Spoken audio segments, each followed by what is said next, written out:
Yo, what's up guys? You got II here with some more UDL content. So today I'm going to be going over my last 3 matches I had and kind of go into my thought process about what I brought, why I brought it, and then discuss the plays I made in said matches. So for those of you guys who don't remember or are unsure or watching this for the first time or watching my UDL content for the first time, for this season the UDL, it's based off of 3 tiers. So I have 3 different draft league teams, one in ORAS, which is Gen 6, one in Gen 7, and one in Gen 8.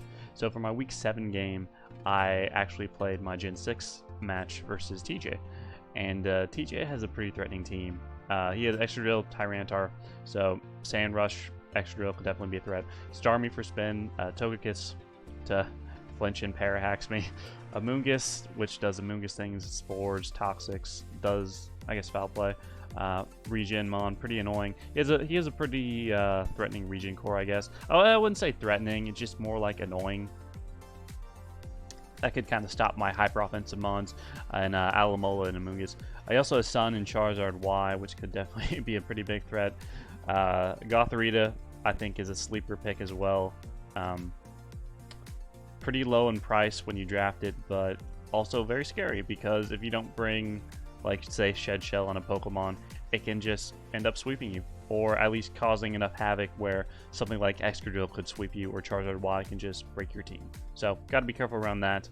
Druddigon with Glare and Stealth Rocks could also be annoying, and then Hitmonlee does Hitmonlee things with High Jump Kick and, like, Endure Reversal or whatever he might want to bring with that. But my ORS team, same as before. We got Mega Latios, Skarmory, Victini, Mamoswine, Klefki, Crawdont, Scolipede, Raikou, Dusclops, and Regigigas. So mostly hyper offensive for the most part. And with that being said, we'll just go into the team I brought, and then we'll get into the match. So I need Skarmory this game, otherwise Extra Drill pretty much sweeps me. So I got Skarmory with Shed Shell, Stealth Rock, Iron Defense, Brave Bird, and Roost. I was debating before this match whether to bring Iron Defense or Counter. I figured Iron Defense would be more reliable on the off chance the end game is Skarmory versus Extra Drill and everything else is dead on my team. So I needed something for that. Shed Shell, obviously, so I don't get trapped by Gothorita and I don't get tricked like a Choice Scarf or whatever Gothorita might want to do. I didn't bring Whirlwind this match because in case Gothorita came and brought like Taunt, it could potentially throw things into havoc. But yeah, Shed Shell is basically so I don't lose to Gothorita. I also brought Mamoswine with the Focus Sash. This is pretty much my dedicated lead. So I live any one hit. If he leaves Charizard Y, I get a Rock Tomb off. Or I just get like an Earthquake, Icicle Crash hit off on pretty much anything. Knockoff is there for Starmie, in case he wants to lead that. I don't know. I believe at the beginning of this match I was debating if he led Starmie to just go with Mamo and go for Knock. I think I was, mainly because this team pretty much has to be played hyper offensively in order to have a chance at winning. But yeah. Next up we got Raikou, Sub, Calm Mind, Aura Spear, and Thunderbolt. Has a pretty good matchup versus his team. Aura Spear obviously hits the T-Tar and Extra Drill for super effective damage. Thunderbolt is there for stab and for other Pokemon. And I believe with this set I can set up on Amoonguss, unless he has some like special attack EVs involved. But it was a while ago, so just bear with me for a second. And then we got Victini with Choice Scarf, Trick, Bolt Strike, V-Create, and U-Turn. Kind of there to disrupt things, and also kind of there to, hang on, let's go back to his team real quick. So Choice Scarf Victini allows me to outspeed his Choice Scarf Togekiss potentially, and it also allows me to outspeed Choice Scarf T-Tar. So that's mainly what I believe it's there for. Obviously he could bring Druddigon with Rupskin as his Victini answer, but we'll just have to play around that if that does happen. Or he could also be Rocky Helmet Alamola, but we do have the trick, so if we don't want this Choice Scarf, we can give it to something else. So that's what we brought that Victini set. Then we got Choice Banded Crawdont, right, with Knockoff, Crabhammer, Waterfall, Knockoff Jet, and even though he has Alamola, even though he has one of the best defensive water types in the game, Crawdont does not care. Crawdont will try and claim a kill, and it'll likely claim a kill. But yeah, we got Knockoff, Crabhammer, Waterfall. Waterfall is the water move, so we don't miss. If we don't need to risk it, Aqua Jet is there for priority. And then next up we got Dragon Dance Latios with Dragon Dance, Earthquakes, and Headbutt and Roost. So the reason why it's Dragon Dance and not like special is because I don't anticipate Alamola to be the first initial switch into it. And with Dragon Dance up, I can outspeed Scarf Togekiss, and I can hit T-Tar for T-Tar and Extra Drill for better damage than I normally would on the special side. So that's the reason behind that. I believe we can take a hit with this spread from Charizard Y, but this also allows me to kind of set up on Gothorita if he does choose to bring it, and potentially outspeed Starmie in the late game. So that's what we're bringing. Let's just hop right into the game. So, well, first let's just get on the right side of the game. Okay, so he does lead the Dredagon, as I do lead Mamoswine. So pretty good initial lead for me. I can just go right for the Ice Level Crash. I don't have rocks, so all Mamoswine's job this game is to try and attack and weaken some stuff. I do hit, as he does go for Stealth Rocks, so that's actually better for me because I don't have to deal with Glare immediately. Rocks were pretty much going up on my side of the field anyway. Like, I really didn't have anything to stop that from happening.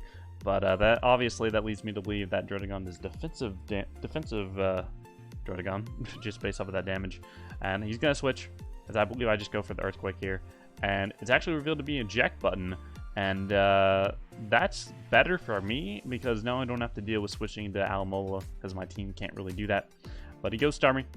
And I'm the Focus Sash, so obviously I'm just going to stay in and go for the knockoff on the off chance he wants to stay in. And we do actually manage to kill the Starmie right off the bat. And it was Wise Glasses, interestingly enough, so I guess he didn't really want to miss Hydro Pumps. But Charizard Y comes in. I really have no switching, so I'm just going to stay in and go for the Rock Tomb. It does go for Dragon Pulse, probably expecting Latios to come in. I can go into Raikou now, and what I can do at this point is, I believe, sub up, as I do go for the sub. And if he's Roar, he can roar me out. If not, he's going to go for like a Dragon Tail and probably break this up. I do go for the Aura Spear. Does a bit of damage. Not enough to kill, but my sub is broken, so that's kind of unfortunate for me. But I can go for the Aura Spear and just kill the Dredagon, which is actually really good for Victini now. So that's one less switch into Scarf Victini. The reason why it's shiny and why Raikou is a Rash Nature is because in this generation, in order to have Aura Spear, it has to be shiny and it has to be Rash Nature. So that you can probably tell that's why Raikou is Rash. And words fail me sometimes. But that's the reason Raikou is like minus defense, I think. So obviously Dragon Tail from Dredagon is going to break. He has to go into Extra Drill. I know it can live pretty much any hit, so I'm going to switch out of there, and actually I go into Latios here. And the reason I go into Latios is because I half expect him to double into Charizard Y, and if he gets to double into Charizard Y, I basically lose another Pokemon. So I go Latios here. I know he's not Mold Breaker, so I know if he goes for the Earthquake, he won't be able to hit me, so he'll have to predict and go for like an Iron Head or something like that. But he doesn't go for the Earthquake, as I am now able to Mega Evolve here, and I believe go for an Earthquake of my own. Partially probably expecting him to go into T-Tar first, but he does stay in, interestingly enough. And he goes for the X-Scissor, and that does a ton of damage. Enough to do KO me, clearly, but I didn't foresee him wanting to stay in, so I just go for the Roost here. I know I can take a Dragon Pulse, and I can just Dragon Dance up. And now I outspeed pretty much his entire team, barring Extra Drill with Sand. So I just go for the Zen Headbutt, do a clean amount of damage, I actually get the flinch. And that sucks a lot, because if I didn't get the flinch there, Latios is pretty much gone. I was forced to go into either Raikou, Crawdaunt, or Victini. All of them have their drawbacks. If I went Crawdaunt, I would have been forced to Aqua Jet. If I went Raikou, I could have done some stuff. He probably would have gone T-Tar with that, so I probably would have subbed up and broken maybe a Chople Berry on T-Tar. If I went Victini, he could go into Alamola pretty easily, or he could go into T-Tar, depending on his set. But yeah, that flinch definitely sucks, because now he's forced to pretty much sack a Pokemon. He does go into Tyranitar, as I just go for this Zen Headbutt. But now I get to go for an Earthquake. If he wants to switch into Alamola, then I'll be able to roost off the damage that I've taken. But I go for the Earthquake here, and I get a crit. And yeah, I'm getting pretty lucky this game. That crit actually mattered. I think he was around like max HP with some defense spread. But yeah, that definitely is extra for TJ. I mean, T-Tar at least getting weakened was enough for Crawdaunt and Victini to kill it. Same with Raikou. So I'm not sure how much that mattered. I think the Zen Headbutt flinch on Charizard Y definitely mattered more. But now he's kind of forced to go into Extra Drill here and pretty much claim his kill. Yeah, he kills the Latios, as I now can go into Crawdon here and pretty much just Aqua Jet. He wants to go Alamola. Oh, yeah, that's right, I also remember. So TJ actually forgot to put Regenerator on Alamola, so that's why it came in not at full. So he had the eject button with no Regenerator as his ability, which definitely would have come into play if I hadn't gotten that flinch, but that definitely sucks, as now he's kind of forced to go for a Toxic and play semi-defensively, but I get up my rocks, and he goes into Extra Drill. I kind of expect that, so I just go for the Brave Bird and kill that thing off. And now it's pretty much game over at this point. Charizard Y dies to rocks. He doesn't get his Regenerator back, and he's kind of just forced to try and Wish Stall, but oh, he goes for Healing Wish, that's right. So he goes for Healing Wish, which is some interesting tech.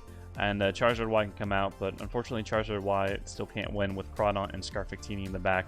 So he does go and kill the Skarmory, as I can now just go into Raikou though and claim my kill. So that's pretty much my my Gen 6 Week 7 match. I definitely got lucky against him. Things definitely might have turned out differently if I didn't get that flinch on Charizard Y.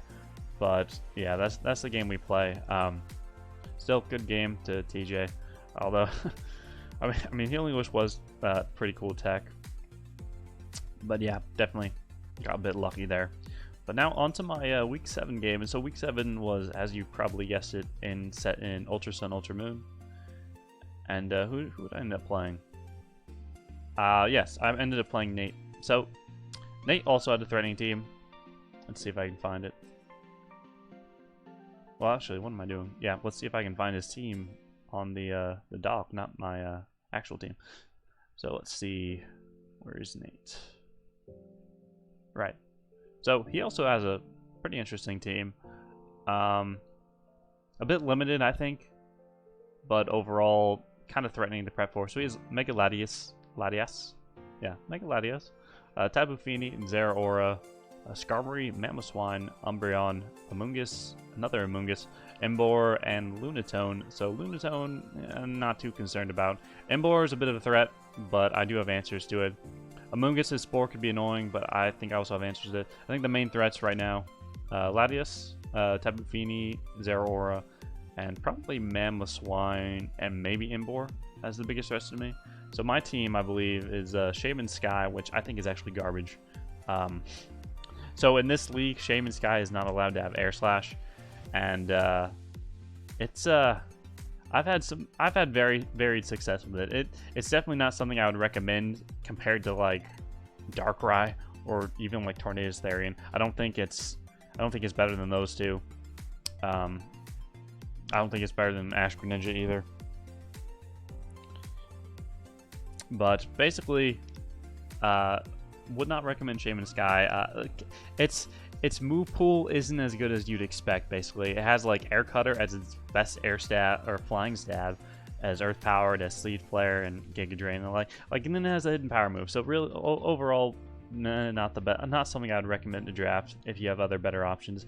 We got Shaman Sky, Mega Glade, Crocodile, Necrozma, Manaphy, Scizor, Darmanitan, Garbodor, and Volbeat. It's also a pretty, I guess, offensively based team with some defensive backbone and like Scizor and Garbodor. I guess Volbeat too to some extent. So the main problem I felt like I had drafting this team is like the Mons are good, but like there's not really any hazard removal or reliable hazard removal support here. Like my best hazard removal as it stands is like Scizor. But if I'm bringing Scizor, I don't really want to have to run Defog like every single match. Volbeat's probably not going to come many games. But yeah, that's kind of the gist of it. So it's mainly, I guess, meant to be played offensively. Manaphy, Manaphy's decent. I think Necrozma and Manaphy are probably Necrozma, Manaphy, and Scizor are probably the MVPs of this team if I had to pick the 3 best Mons. But I digress.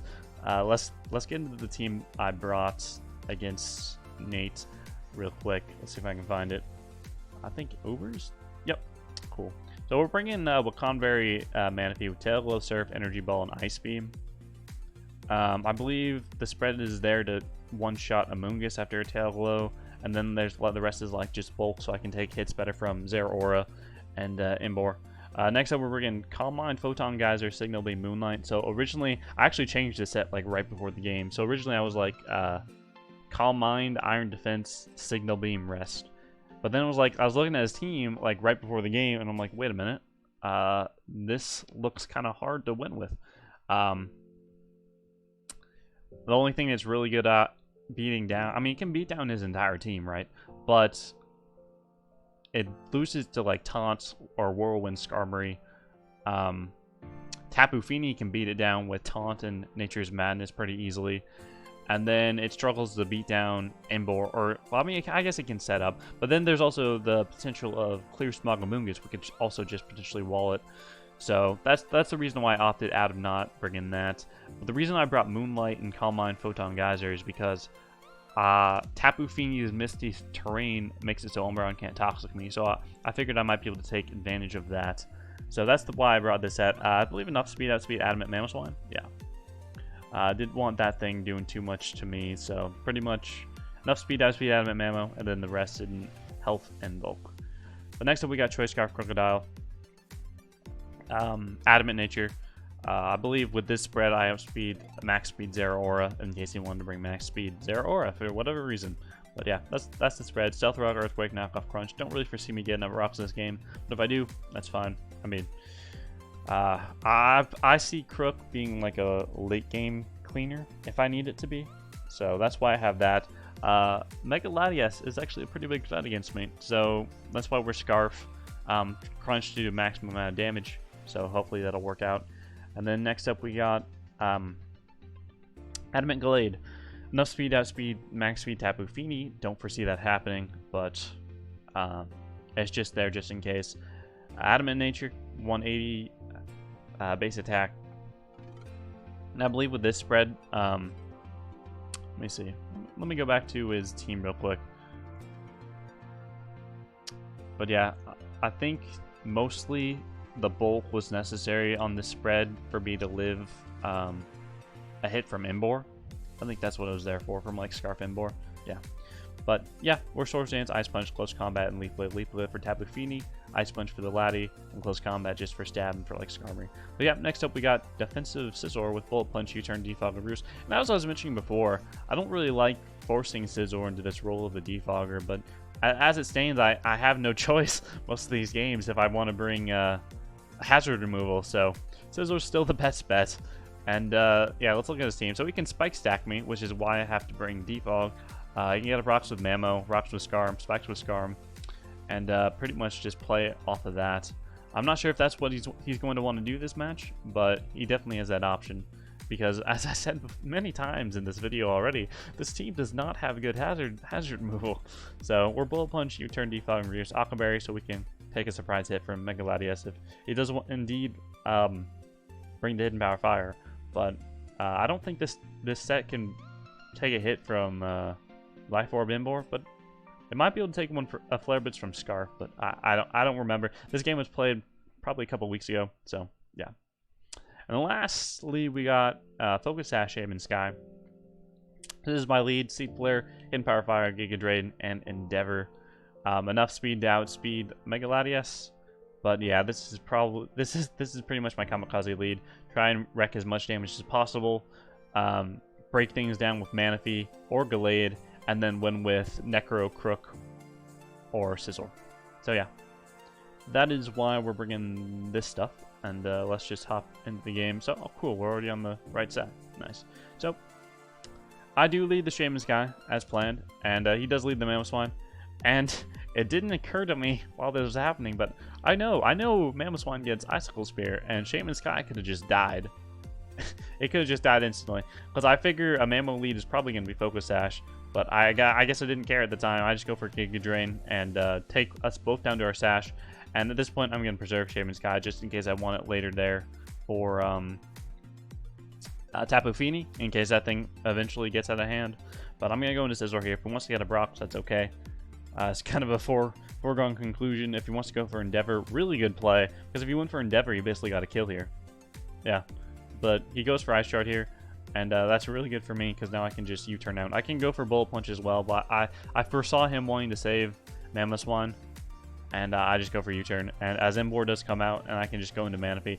And I'm going to fire off a Surf. And the reason I fire off a Surf is because I can one-shot the Emboar.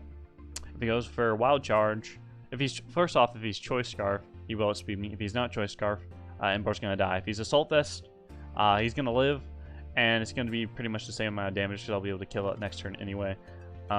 Also, this way I'll also be able to scout out if he is the Choice Scarf, or some other variant. But yeah, I'm just gonna go for the Surf here. Zera Aura comes out, which is kind of interesting to me because that's putting it in range of... Well, no, not yet. No, that was a fine play. Zera comes out. If I had Tail Glowed up, I think... No, if I had Tail Glowed up, no, Surf was definitely the best play. So I go for Surf here. Zera is weakened, but now I can switch out and preserve the Wukong Berry. So I go into Scizor here, as he does go for the Bulk Up, which is interesting. I'm not sure if that's the play I would have made, but because Scizor can live any one hit and pretty much U-turn out for free into something like Crocodile or even Necrozma. But he does go for the Drain Punch, as I do U-turn out. And doing some... So I've used Zera Aura in the past, right? And Zera Aura can do a bunch of things. So during this game, the thought that was going through my mind was, this is probably like Endure Salcaberry or something like that. So if I go Crocodile and he goes for the Endure, he's gonna be potentially able to kill me with Drain Punch, I think, because I have like almost no bulk on Crocodile. So I go into Necrozma because I know I can live any one hit, and I can take it out with Photon Geyser based off of the damage Manaphy did. So I go into Necrozma here, expecting some weird Zera Aura set, but it just goes and sacks Mamoswine, which is more than fine with me. Mamoswine could still endeavor, I guess, if he does have that, and that could definitely be a threat. He goes Laddie here. Because he went Laddie, that leads me to believe he's some Calm Mind set. And if he's Calm Mind, he's probably... I don't know, he could be a bunch of things. So I'm expecting like Calm Mind, Stored Power, and then maybe a move to hit Crocodile or Scizor. So maybe like max defense, max HP, Calm Mind, Hidden Power Fire, Stored Power. That's what I'm thinking the set might be. Or like T-Bolt for Manaphy or something like that. So I go Scizor to Scout because Scizor's usefulness is kind of not the best. I mean, it's still useful, right? But I don't necessarily need it for something like Mamoswine anymore, which is what it was designed to be able to switch in on and take on. So Bullet Punch is still nice to keep, but I don't necessarily need this Pokemon, and I can use it to scout what Mega Latias is going to do, as it does go for the Calm Mind, as I somewhat expected, but then he goes for the Roost, right? So I think this was a misplay on his part. I guess he was maybe expecting Scizor to be Choice Scarf. I think it was actually just a misclick. So I go for the U-turn, I get in Mega Glade, and the reason I go in Mega Glade is because I know I can take any one hit from Mega Latias. I know I can Swords Dance up, and by going into Mega Glade first, at this point in time, I still have the thought that it's probably going to be some Stored Power, Hidden Power set, or maybe just like Sub or something like that. Regardless, Mega Latias, no matter the move, it cannot one-shot Mega Glade with the amount of bulk I have. And I know, based off the Scizor damage, that Mega Glade most definitely outspeeds this set because it's like mainly max HP, max defense, or something like that. So I go to the Mega Glade, I go for the Swords Dance. Let's see what he goes for. He goes for the Shadow Ball, and I was actually kind of surprised at that. But in hindsight, I guess it makes sense because he wants to be able to hit Necro. But I go for a Swords Dance there. I do have the Ice Punch, so I'll be able to one-shot Laddie back. But that's good scouting damage because now I know 3 of his moves. I think the last one's probably going to be a Psychic move, which means that Crocodile has a much better chance against it at the moment. So I go for an Ice Punch there, and he just sacks Zera Aura, which is more than fine with me because Zera Aura can revenge Manaphy. As he does go for into Emboar, and the fact that he brings in Emboar here, it almost 100% confirms that he's Choice Scarf. Like you're not going to bring in You're not going to bring in an Emboar on a Mega Glade when you know it outspeeds you if you're not Choice Scarf or faster, or unless you have like priority with Sucker Punch. But I stay in because I have to confirm whether or not it is actually Choice Scarf. So this reveals it to me. Mega Glade kind of did its job in scouting out the Laddie set, and yeah, Glade's down. But that's fine with me. I go into Manaphy now, and I'm like, okay, this is free setup now. This is free real estate. So I go for Tail Glow here as he switches into Tapu Fini, and now I can just fire off an Energy Ball. He has no Amoonguss, so I have no fear of like a Yachi Berry, Amoonguss with Spore set, or like Clear Smog or whatever. And Tapu Fini gets weakened down, like it almost dies. So I got a crit here, right? But realistically, I don't think it really mattered. Mainly because I 2 KO'd Tapu Fini anyway. He got a special attack drop. Again, I don't think that mattered either. But I 2 KO'd Tapu Fini anyway. His only way of really revenging me at this point is Scarf Inbor. But I do have the Wakan Berry for that, so I pretty much live any hit from that as well. So the only 2 Pokemon in his team left that outspeed is Mega Latias and Imbor. And I doubt he has the T-Bolt. It's looking like either Shadow Ball or Psychic Move is going to be his best bet. So pretty much has to sack a Pokemon to Manaphy now. He does go into Imbor. As I actually thought about surfing there. If I was still at +3 Manaphy, Surf would have killed, but I didn't want to risk it, obviously. So I just go for the Energy Ball. And that does a ton of damage, but now he goes for the Wild Charge. And you can see the Wakan Berry pop, and Imbor is pretty much killed. So, good job on Manaphy's part. And now he goes into Lati, and as he does reveal the Shadow Ball, actually, once again, he doesn't reveal the Shadow Ball, he just goes for it again. But yeah, so the fact that he goes for Shadow Ball means he couldn't do anything else to it, so I pretty much won the game at this point anyway. Mega Lati goes down, and now what's left is Lunatone and Tapu Fini. I'm still not sure why he brought the Lunatone. There are other threats on this team he could have brought, but Manaphy is able to pretty much clean up the game for me. And yeah, so good game to Nate. I don't know. This was a funny game. I definitely misplayed with Shaman Sky, though. I don't know why I wasn't thinking of Icicle Spear, but if you had Icicle Spear, Shaman Sky was gone. But it's a garbage mon anyway, so who really cares? But that was my Week 8 game, I believe, so let's hop right into the Week 9 matchup. And who did I play for Week 9? Oh, I played Blue. Okay. Alright, cool. So let me just also make sure I'm recording. Okay, good. So, where is Sword and Shield? No, not Draft Pool. So, we're going to go into Sword and Shield roster. Nope, not rosters. I meant to go to sprites. Okay. So, let's find Blue's team real quick and then go over the matchup and all that jazz. Alright, where is... Okay, cool. So, Blue also has a threatened team, so I'm facing Sand again. And, I'm facing Weather again, actually. So we see your Shifu single, which is the dark and fighting type your Shifu with Wicked Blow. And that thing is a big threat, right? That can do Wicked Blow, can bulk up, it can Sucker Punch, it can close combat, go for Iron Head on the fairies, do a bunch of stuff. So gotta be careful around that. And he has Jirachi Togekiss, the 2 most famous Haxing Pokemon in existence. So also got to be worried about that. Also facing another Togekiss, which is not the best for me. But then he has Gengar, which is a really good Ghost. Ghosts are a lot better in Gen 8 now, I feel. Mainly because Pursuit was taken out. So you can't go into a Dark type and just trap the Ghost type. So you got to find some other way to kill it. So got to watch out for Gengar. Melodic can wall things, Hippowdon can wall things. Heliolisk can kind of break things if Sun comes up. Charizard can also break things. Charizard Torkoal, also a big threat. Gotta be wary of that. And then Vileplume could also be Chlorophyll if he wants to be like a setup Pokemon or something like that. But overall, his team is very threatening, definitely. But I have... Let me go... Okay. I have a weird team again. So what I've learned throughout my UDL season is I'm not good at drafting Pokemon teams. Like, at all. Like, I may be a decent battler and prepper, but, like, drafting Pokemon on my team is like definitely my worst skill or attribute. Like it's just awful. But I have a Libero Cinderace, which is broken in its own right. Toxapex, Weavile, Celebi, Mamoswine, Magnezone, Indeedee, Hitmonlee, Drifblim, and Slurpuff. So I got like a Psychic Terrain core down here, but like Indeedee is not as good as I thought it'd be, even with Expanding Force. It's just not. So I kind of made probably a mistake picking that up as fast as I did. Celebi's also not as... Celebi's decent. Celebi's odd, right? Like, I don't think I've had any really good matchups for Celebi, but, like, it can always do something, I guess. So, not gonna regret it too much, but, like, I guess there... I don't know. I don't really remember what other grass types were available at the time, but I can do something. Hitmonlee's pretty good. Drifblim, kind of there for me, but I can do something. Slurpuff for webs, I guess is I haven't brought Slurpuff one match, but I mean there's only been 3 matches in this generation. But I digress. I'm kind of getting into something else here.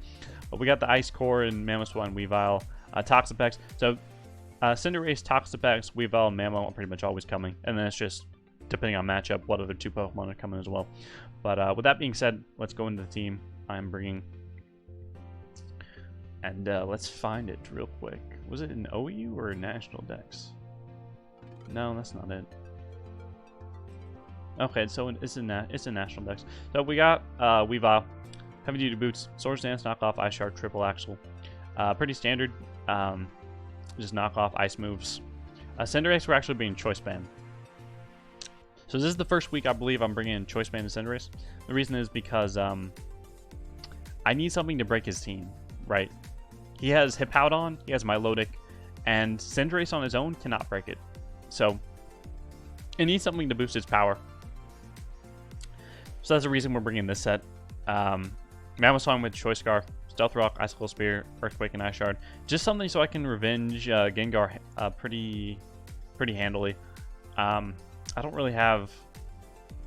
Because, okay, so the speed EVs I'm bringing right now, I do not outspeed max speed Gengar. So if he does somehow, or for some reason he does bring max speed Gengar, I want something to outspeed it without having to go for a priority move. So that's what Mamoswine is for. Let me go back and look at this team real quick. Yeah, I also want something to outspeed your Shifu, naturally. And something to outspeed potentially Togekiss, because Togekiss is also a big threat. His team is just really threatening. So, Mamoswine has, like, Icicle Spear, Ice Shard, Earthquake, Stealth Rock. I don't know if I'm going to be able to get up rocks this game, but it's there for just in case I do need it. Next up, we got Toxapex with Knockoff, Sludge Bomb, Baneful Bunker, and Recover. Baneful Bunker... I don't know why I brought Baneful Bunker. Okay, so... Another set I kind of messed up on. So, Wicked Blow... So, your Shifu's ability means that it goes through Protect, along with stuff like Baneful Bunker. So, I'm not sure exactly how it works. I'm not sure if he got... if I go for Baneful Bunker and he goes for a move, if he gets poisoned or not. But... that was some misplay on my part. I should not have brought Baneful Bunker. I should have brought something else like Toxic or something like that. But I guess I wanted that to try and scout out if he's like a Choice Scarf Pokemon like maybe Gengar, Jirachi, or Togekiss. I guess it helps me stall Sun and Sand as well. So I don't know. I feel like I probably misprepped that part. But Toxapex is there with max defense to switch into, try and switch into your Shifu and hope we do. Next up we got Life Orb, Celebi, Stub, Earth Power, Giga Drain, and Psychic.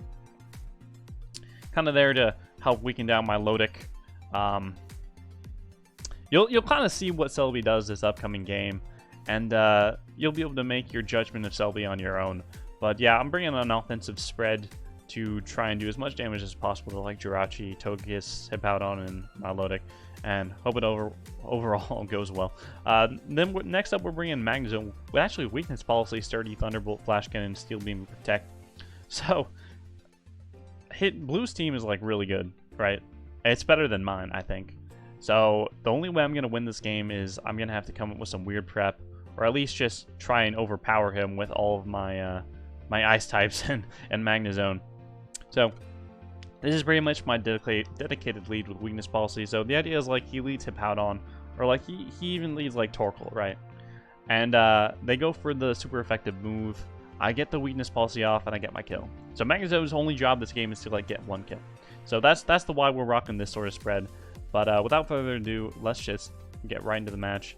So he does end up bringing your Shifu, Milotic, Togekiss, Jirachi, Gengar, and Torkoal. No, not Torkoal. He brings Charizard. So looking at his team, he doesn't bring Weather. He doesn't bring Hippowdon. He doesn't bring Torkoal. Yes, Torkoal. That's the Pokemon that gets drought. Yeah. So still a threatening team, right? Even though he didn't bring Weather, he still has a very good chance at beating me down. And the fact that he doesn't bring Hippowdon or Torkoal, yes, Torkoal, that's what it is. The fact that he doesn't bring those two Pokemon means that Magnezone is probably not going to get a Weakness Policy off unless he leads like Flamethrower Togekiss and for some reason just decides to sack that Pokemon. Like Choice Scarf Charizard, not expecting him to be sturdy, or like Fire Punch Jirachi. Yeah, but again, my play is still leading Magnezone and just trying to do as much damage as possible. He does go for Stealth Rock, so that's pretty much on my field the entire game, unfortunately.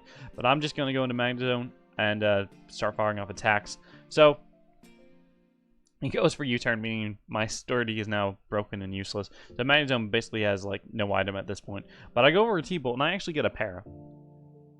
So I think that actually mattered a lot. I'm not sure if it was completely game-changing. Oh, it's kind of game-changing in a way. But I'm not sure, even if I didn't get the para, I'm not sure if I would... Okay, you guys will see for yourself. But I do get a para, as he does get a disable, and he's forced to kind of switch out. I go for the flash cannon because I'm obviously not locked into one move. If I was Specs, Gengar would have died. But yeah, actually, if I was Specs Magnezone, this game would have been really difficult for Blue because he didn't bring him Pout on, which means like Volt Switch is like free on so many Pokemon, or like even T-Bolt. Like T-Bolt just claims one. But yeah, I digress. He goes into your Shifu. I gotta switch out, otherwise I'm gonna die. As he does go for the Drain Punch. Actually, you know what? I might have lived Drain Punch, but it's not worth staying in at this point. I'm gonna go into my Rocky Helmet Pokemon, as I do, and I can just go for knockoff here. Get off my lowest leftovers, as he is just going to fire up a Scald. And I think he gets it immediately. Yeah, he does get it immediately, as I'm just going to go for a Sludge Bomb Poison on my own. And at this point, I'm kind of forced to recover. He goes for Flip Turn. So that means that potentially in this game, I will be able to go for Baneful Bunker and potentially get a Poison off of my Lodic if I'm predicting the Flip Turn. So that's interesting to note.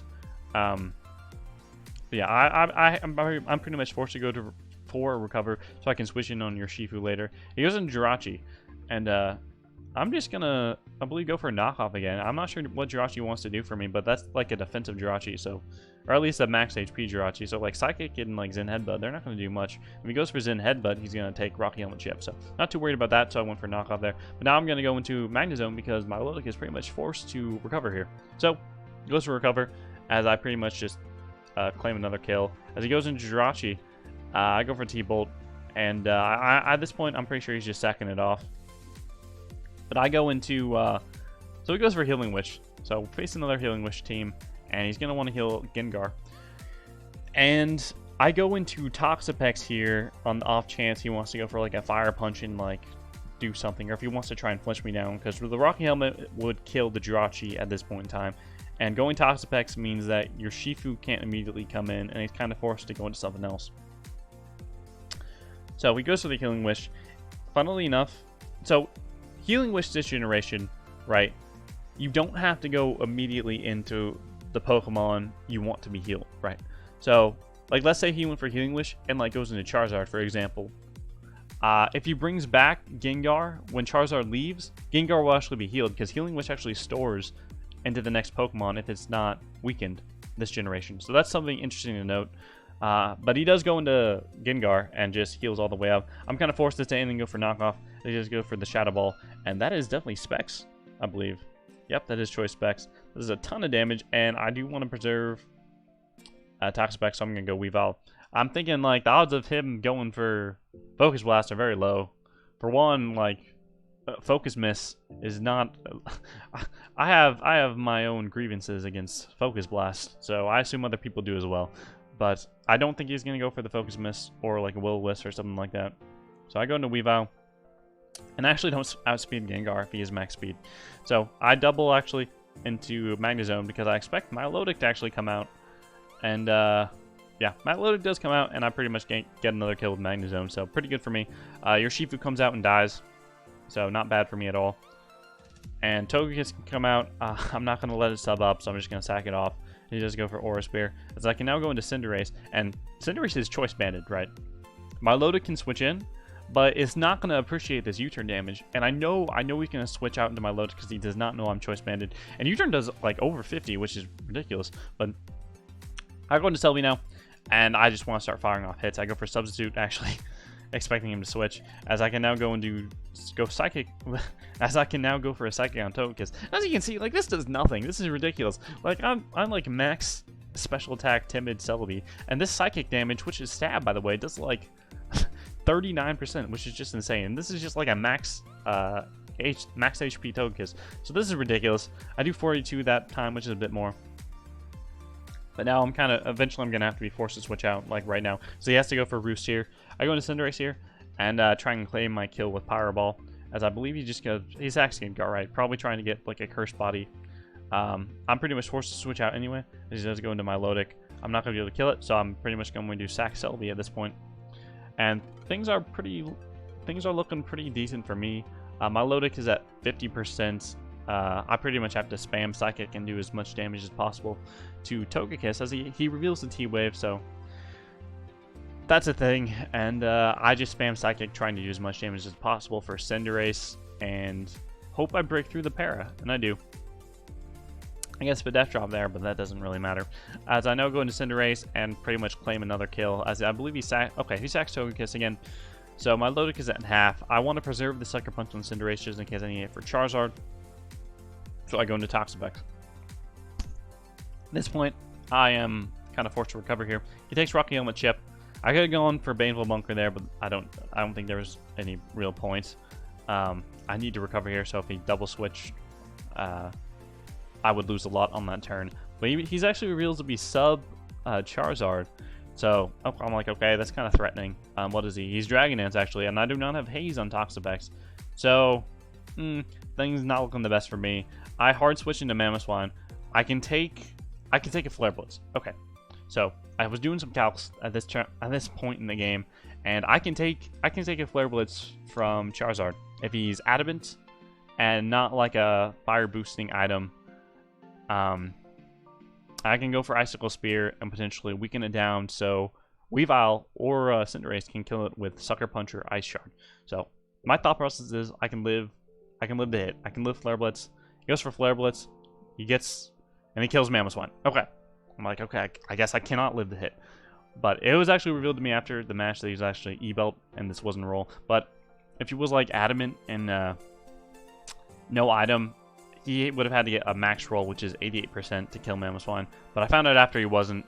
But now Charizard is in Blaze range, and it likely has Earthquake as his last move. So if he goes for Flare Blitz one more time, it will die. But Mamoswine goes down, and what I do here is I go into Cinderace, and okay, I have Sucker Punch, right? This is where it gets dicey. I'm Choice Banded. He probably knows I'm Choice Banded. If he Dragon Dances, things become interesting. Okay, so let's say I go for Sucker Punch and he goes for a Dragon Dance. I'm pretty much forced to spam Sucker Punch until I run out, and I think he just wins the game at this point. Because if he Dragon Dances enough, well, it doesn't even matter how many times he Dragon Dances. The fact that he's behind a sub means a lot. So I go for Sucker, and he doesn't attack me. I pretty much lose the game because he pretty much knows I'm banned at this point. Because I didn't die. Cinderace then dies once it runs out of Sucker Punches. And I'm pretty much forced to go Weavile. And then I'm forced to go Weavile, right? And then I'm forced to double into Toxapex and hope I live a Flare Blitz. Even though I doubt it. But the whole point about that is, like, it takes Rocky Helmet, Charizard dies. But yeah. So really it's like a 50-50 at this point. If I go for the attacking move and he goes for the Dragon Dance, he also loses Charizard because then Weavile comes in and Ice Shards. So really at this point, I feel like it's a 50-50. Anyone could have won this game. Yeah, I go for Sucker Punch. I get the read right. Yeah, at the time he didn't know I had Sucker Punch, so I guess that's a fair read to make. And if he gets lucky, the thing is, like, even if he made this read wrong like he did initially, he still has a chance to win because Toxapex still has to somehow poison Marlowe. He doesn't know I have Baneful Bunker, so I guess he's thinking likely I am gonna have to rely on a Sludge Bomb poison. But if I don't get that, I think Milotic can beat me down. But I digress. I really think that was a 50-50 play. I just got lucky there. But Weavile comes out and I can just Ice Shard. He knows that, so he switches into Milotic, and now I just go right back out into Toxapex. No reason keeping Weavile in. He just goes for Scald. And I'll speed it up because I pretty much win the game at this point. Yeah. So Toxapex ends up being able to beat down the remainder 2 Mons. I'm wondering if it would have been better for me to go into Weavile first and Ice Shard and then go Cinderace. But I mean, it worked out in the end. I really think that was a 50-50 play that would have definitely guaranteed who won this game. But yeah, definitely a good game to Blue. And I believe with that sets my record at a pretty good standing. So let me just go into match results. So I think so in UDL, there are only 9, well, for UDL this season, in Season 2, there are only 9 regular season games. So after that is playoffs. Let me just see if I can find my own spreadsheet. Not my spreadsheet, but my ranking, right. So it's not updated completely. We got 6-2 record, really a 7-2 record, plus 16. So this is enough to secure me for playoffs. I'm not sure if I am the number 1 seed now or if I'm number 2, but the top, I believe, 2 seeds get buys. So I'm pretty certain I have a bye for my first, or for playoffs. Right, so yep, as it stands, Rob and I both have buys. I think we have the same record. Yeah, but Y Conference is actually really close. So as you can see, I'm now 7-2. Not sure what Rob's record is, but it's likely he's also, regardless of whether he loses or not, I'm pretty certain he's going to still be, or he's still going to get a bye. Mainly because Maddie is close up in ranking to us, but he has a less, or he has a worse differential than Rob does. So we'll see what happens there. But I think I'm definitely secure for a bye, so that's nice. But yeah, that concludes my UDL season games. So let me know what you guys think, and hopefully I'll be able to win UDL. I'll be uploading my playoff games as well when I have the time. But yeah, thank you guys for watching, and stay tuned for more content. Peace.